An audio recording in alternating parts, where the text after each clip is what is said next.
రంభ ఊర్వశి మేనకలైనా నీ అందము చూస్తే అసూయపడతారే ఇంతటి అందాన్ని ఆ బ్రహ్మదేవుడు ఎంతెంత కష్టపడి రూపుదిద్దినాడో దివిలోన నీ ఉంటే దేవుళ్ళు కూడా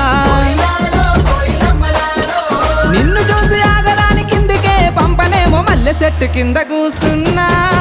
మనసైన ఓ ముద్దుకుమ్మా లంగవోని వేసుకొని దొంగ చూపు చూసుకుంటా నా మనసు